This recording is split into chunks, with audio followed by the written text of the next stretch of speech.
Champion league में Enfield में Liverpool से अपना गेम हारने के बाद रियल मैड्रिड अब अपना next champion league game Atlanta के अगेंस्ट उनके होम ग्राउंड में खेलेगी। और ये गेम हमारे लिए काफ़ी ज़्यादा इम्पोर्टेंट होगा। इम्पोर्टेंट इस वजह से भी क्योंकि अगर आप इस वक्त चैंपियन लीग की टेबल देखें, पोजीशनिंग देखें रियल मैड्रिड की, तो रियल मैड्रिड इस वक्त 34वें नंबर पे है और अटलांटा इस वक्त 5वें पोजीशन पे है। लेकिन यहाँ पे जो इंटरेस्टिंग चीज़ है बात करने को वो ये कि इस वक्त अगर आप सीरिया का टेबल उठा के देखें तो अटलांटा फर्स्ट पोजीशन पे है, 2 पॉइंट्स अहेड ऑफ नापोली। हालांकि उन्होंने एक गेम ज़्यादा खेला है बट स्टिल वो इस वक्त टॉप कर रहे हैं सीरिया में। लेकिन अगर मैं यहाँ पे अटलांटा की फॉर्म की बात करूँ तो अटलांटा की फॉर्म इस वक्त बहुत ज़बरदस्त जा रही है। स्पेशली सीरिया में उन्होंने 9 गेम्स इन अ रो जीते हैं, तो उससे पता लगता है कि वो किस फॉर्म से आ रहे हैं रियल मैड्रिड के अगेंस्ट। और रियल मैड्रिड के लिए ये कहीं से भी इजी फिक्सचर नहीं होगा, बिकॉज हम सबको पता है कि यार गैस्पेरिनी अटलांटा की जो टीम है वो मैन टू मैन मार्किंग की तरफ ज़्यादा करती है। वो इनकी फ़िलॉसफी ये है कि प्लेयर्स को अटैक किया जाए, क्योंकि अगर आप बाकी टीम्स देखें तो बाकी टीम्स बॉल को अटैक करते हैं, लेकिन अटलांटा की जो फ़िलॉसफी है, गैस्पेरिनी की जो फ़िलॉसफी है, वो ये कि बॉल को छोड़ के वो प्लेयर्स के ऊपर अटैक करते हैं। तो इस वीडियो में हम लोग डिस्कस करेंगे कि क्या प्रेडिक्टेड लाइनअप यहाँ पे होनी चाहिए। मैं मैच की प्रेडिक्शन दूंगा at the end of the video. Real Madrid की फॉर्म को देखते हुए प्रेडिक्शन करना काफ़ी ज़्यादा मुश्किल है, बट अगेन मैं कोशिश करूंगा कि अपना प्रेडिक्शन दूँ at the end of the video. But उससे पहले अगर आप लोगों ने अभी तक वीडियो को लाइक नहीं किया हुआ, चैनल को सब्सक्राइब नहीं किया हुआ, तो must do that. And video देखने के बाद अपना ओपिनियन ज़रूर दे कमेंट सेक्शन में, what do you think about the game, ताकि एक इंटरेक्शन हो। और इंटरेक्शन जब होता है तो फिर मोटिवेशन मिलती है और फिर मज़ा आता है वीडियोस बनाने में। चलें वीडियो को शुरू करते हैं बिना किसी देर के। तो सबसे पहले अगर मैं यहाँ पे रियल मैड्रिड की बात करूँ तो रियल मैड्रिड की फॉर्म काफ़ी ज़्यादा इनकंसिस्टेंट रही है रिसेंटली। हम रिसेंटली ला लीगा में एथलेटिक बिल्बाओ से हार के आ रहे हैं। ऑल इम्पोर्टेंट गेम जब बार्सिलोना ने लास पाल्मास के अगेंस्ट पॉइंट्स ड्रॉप किए थे, तो अगर वो गेम हम लोग जीत जाते तो हम बार्सिलोना के अगेंस्ट जो अपनी पॉइंट्स चली है वो हम बढ़ा सकते थे। लेकिन हमने वो गेम हारा और उस गेम के बहुत ज़्यादा टॉकिंग पॉइंट्स है, तो मैं डिटेल में इस वक्त नहीं जाऊंगा। लेकिन जो रिसेंटली हुआ है कि जिरोना के अगेंस्ट 3-0 से हम लोग जीते हैं। जिरोना की अगर आप फॉर्म देखो तो जिरोना की फॉर्म भी इतनी अच्छी जा नहीं रही है। उन्होंने अपने कुछ प्लेयर सेल किए थे समर में, और उसके बाद अगर आप देखो तो इस वक्त वो ला लीगा टेबल में 9th पोजीशन पे है। लेकिन हाँ, आप ये कह सकते हो कि एक कॉन्फिडेंस बूस्टर हो सकता है रियल मैड्रिड के लिए कि आप 3-0 जीते हो जिरोना के अगेंस्ट ऑल इम्पोर्टेंट गेम से पहले, अटलांटा वाले गेम से पहले। अब अगर मैं यहाँ पे अटलांटा की बात करूँ तो ये वही अटलांटा है, ये वही गैस्पेरिनी है जिन्होंने क्लॉप की लिवरपूल को एलिमिनेट किया था यूरोपा कप से, जिन्होंने लेवरकुजन जो कि उस वक्त अनबीटन थी, लेवरकुजन को उन्होंने डिफीट किया। और ना कि सिर्फ डिफीट किया बल्कि यूरोपा लीग की ट्रॉफी यहाँ पे जीती थी पिछले सीज़न की, अगर मैं यहाँ पे बात करूँ। जिसके बाद काफ़ी ज़्यादा स्पेकुलेशंस आई कि सीज़न के एंड में शायद लुकमैन छोड़ के जा रहा है। मुझे याद है कि वो पीएसजी से भी लिंक थे, लेकिन वो पीएसजी में ना ही गए, फिर उन्होंने समहाउ स्टे किया। लेकिन अगर आप देखो तो काफ़ी ज़्यादा इंजरीज हुई हैं।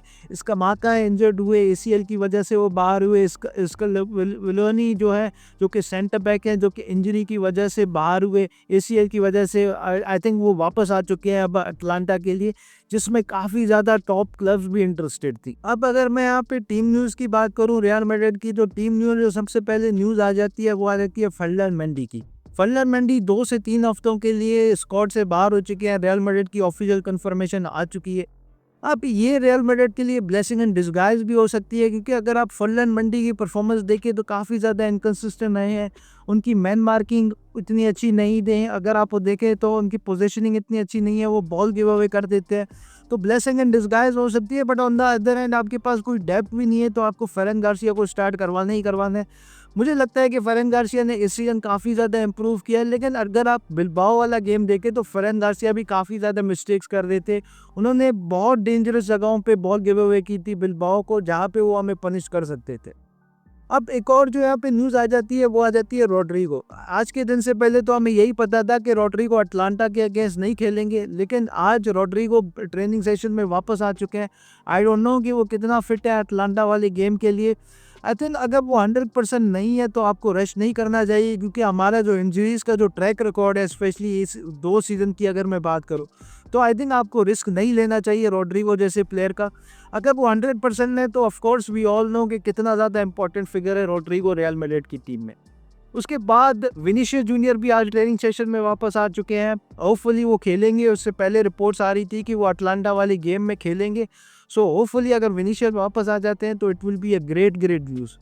उसके बाद जो जिरूना वाले गेम में जो हमें एक स्केयर मिला था 60th मिनट पे, जो जूड बेलिंगम सब्स्टिट्यूट होके गए थे, तो हमें शायद लगा था कि शायद जूड बेलिंगम भी मसल इंजरी की वजह से बाहर हुए, लेकिन कार्लो एंजेलोटी ने कल अपनी प्रेस कॉन्फ्रेंस में आके ये चीज़ कंफर्म कर दी थी कि जूड बेलिंगम इज़ ओके और वो सिर्फ एक प्रिकॉशन था।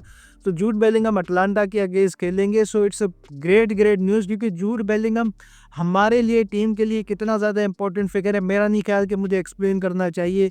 आई थिंक रियल मैड्रिड के बेस्ट प्लेयर है अगर मैं इस सीज़न की बात करूं। जिस तरीके से वो टीम को कैरी कर रहे हैं, स्पेशली जब से विनीशियस जूनियर इंजर्ड हुए हैं, वो असिस्ट भी कर रहे हैं, वो डिफेंड भी कर रहे हैं, अब वो गोल्स भी स्कोर कर रहे हैं। मतलब ही इज़ डूइंग एवरीथिंग जो कि आप एक्सपेक्ट कर सकते हो एक प्लेयर से, एक वर्ल्ड क्लास प्लेयर से। अब आखिर में हम लोग बात कर लेते हैं लाइनअप की कि क्या लाइनअप होनी चाहिए रियल मैड्रिड की यहाँ पे अटलांटा के अगेंस्ट। तो लाइनअप की अगर हम यहाँ पे बात करें तो मेरे ख्याल से तो ये लाइनअप होनी चाहिए रियल मैड्रिड की। थिबो कोर्तोआ इन गोल, आई थिंक किसी को डाउट नहीं है। फर्लन गार्सिया, आपके पास कोई ऑप्शन नहीं है कि आप उसको स्टार्ट करवा सके फर्लन मेंडी की इंजरी के बाद। Rudiger definitely is lid at the back. और यहाँ पे जो एक और पोजीशन है जहाँ पे मुझे लगता है कि कुछ कॉन्फ्लिक्ट है, कुछ यहाँ पे डिबेट हो सकती है, क्योंकि कुछ लोग कह रहे हैं कि यहाँ पे चौमेनी को स्टार्ट करवाना चाहिए, स्पेशली जिरोना वाले गेम के बाद से। तो मेरा नहीं ख्याल कि यहाँ पे चौमेनी को सेंटर बैक पोजीशन के लिए स्टार्ट करना चाहिए। हाँ, मैं मानता हूँ कि उसका बहुत अच्छा गेम गया था जिरोना के अगेंस्ट, और जब भी उसने सेंटर बैक में खेला है तो वो काफ़ी इंप्रेसिव लगा है। बट उसके बावजूद भी मैं यहाँ पे स्टार्ट नहीं करवाऊंगा चौमेनी को सेंटर बैक पोजीशन में, क्योंकि आप अकेडमी से एक लड़के को लेके आए इतनी डिफिकल्ट सिचुएशन में, और उसने आगे परफॉर्मेंसेस दी। पहला गेम उसने अपना एनफील्ड में खेला और जिस तरीके से उसने गेम खेला, इट वाज अनबिलीवेबल। और जहाँ तक बात है चुआमेनी की, तो चुआमेनी को हम सेंटर बैक में खेलने के लिए नहीं लेके आए थे भाई। चुआमेनी को हम लेके आए थे कि वो कैसेमेरो को आके रिप्लेस करेंगे। सो चुआमेनी की जो प्लेस है यहाँ पे, नो डाउट कि चुआमेनी की यहाँ पे डीएम पोजीशन पे, और चुआमेनी को यहाँ पे डीएम पोजीशन पे ही आपको खिलाना चाहिए। मेरे ख्याल से तो राहुल एसेंसियो यहाँ पे डेफिनेट है, आपने उनको स्टार्ट करवाना चाहिए अटलांटा के अगेंस्ट। और चुआमेनी को आप मिडफील्ड में वापस लेके आ जाए डीएम पोजीशन में, डबल पैड में।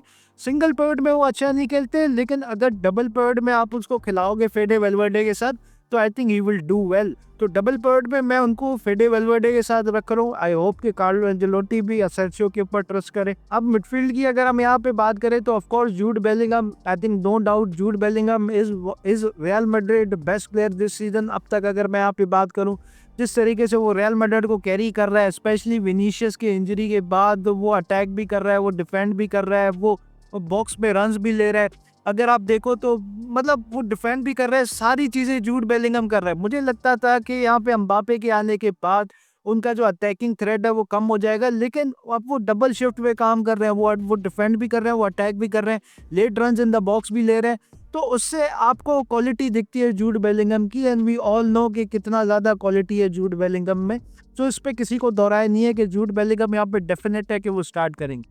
आई थिंक विनीशियस जूनियर अगर यहाँ पे फिट है तो डेफिनेटली विनीशियस जूनियर ही स्टार्ट करेंगे अटलांटा के अगेंस्ट। किलियन एम्बापे आपके स्ट्राइकर होंगे, और किलियन एम्बापे वैसे लुक्ड पॉजिटिव अगेंस्ट जिरोना।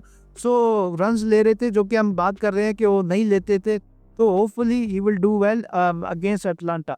उसके बाद आई एम नॉट श्योर कि रॉड्रिगो फिट है इस गेम के लिए, नहीं है, लेकिन अगर तो वो फिट है तो फिर तो आपको डेफिनेट है कि आपको रॉड्रिगो को स्टार्ट करवाना चाहिए, जो आपके तो फ्रंट थ्री है। मेरा नहीं ख्याल कि इसके ऊपर कोई डिबेट यहाँ पे हो सकती है। यहाँ पे रॉड्रिगो को डेफिनेटली स्टार्ट करना चाहिए। लेकिन अगर वो 100% नहीं है तो आप उनको रश ना करें। आप एक और मिडफील्डर यहाँ पे डाल सकते हैं, डेनिस सेबायोस को आप स्टार्ट करवा सकते हैं, या आप ब्राहिम डियाज को स्टार्ट करवा सकते हैं। अर्दा के ऊपर आपके इतना ट्रस्ट नहीं है कि इन ऑल इम्पोर्टेंट गेम आप अर्दा को स्टार्ट करो। सो मेरा ख्याल है कि ये लाइनअप आपकी होनी चाहिए। Luka Modric, I don't think कि इतने हाई इंटेंसिटी गेम में, with all due respect to him, मुझे पता है कि तीनों गोल उसकी वजह से बने थे जिरोना के अगेंस्ट। बट अगेन मैं रिस्क नहीं लूँगा अटलांटा के अगेंस्ट। मुझे नहीं लगता कि मोटरेज को इतने हाई डेंसिटी फिजिकलिटी वाली गेम में खिलाना चाहिए। आई थिंक आपको स्टिक करना चाहिए रॉड्रिगो अगर वो फिट होते हैं, अगर तो नहीं होते तो फिर आपको डेनिस सेबायोस या आपको ब्रायन डियाज के साथ यहाँ पे जाना चाहिए लाइनअप के लिए। अब लास्ट में हम बात करते हैं मैच प्रेडिक्शन की। तो यार देखो, मैच प्रेडिक्शन तो काफ़ी ज़्यादा मुश्किल है रियल मैड्रिड की फॉर्म को देखते हुए।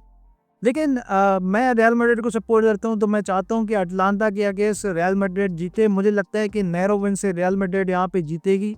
बट अटलांटा को कहीं से भी हमें हल्का नहीं लेना। हम सबको पता है कि जिस तरीके की फॉर्म उनकी रही है, गैस्परीनी जिस तरीके के मैनेजर हैं, तो वो हमेशा ऐसी चीज़ें करते हैं जो कि लोग उनसे एक्सपेक्ट नहीं करते। हालांकि सीज़न के शुरू में अगर आप देखो तो वो हमसे हार चुके हैं।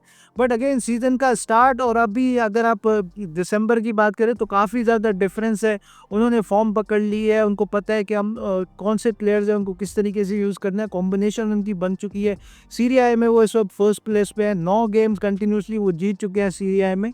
तो काफ़ी ज़्यादा इम्पोर्टेंट मैं समझता हूँ कि गेम होगा यहाँ पे रियल मैड्रिड के लिए। और रियल मैड्रिड मेरे ख्याल से तो उनको नैरो विन यहाँ पे जीतनी चाहिए अटलांटा के against. But at the end मैं वापस यही कहूँगा कि इजी फिक्चर नहीं होगा रियल मैड्रिड के लिए भी। बाकी आप लोग अपनी प्रिडिक्शन दें, आप लोग बताएं कमेंट सेक्शन में what do you think about the game. Interact करें कमेंट सेक्शन में and do let me know what do you think about the game. So भाई that's pretty much it from my side. और मिलते हैं फिर next video में। Until then अपना ख्याल रखिए, टेक केयर, पीस आउट।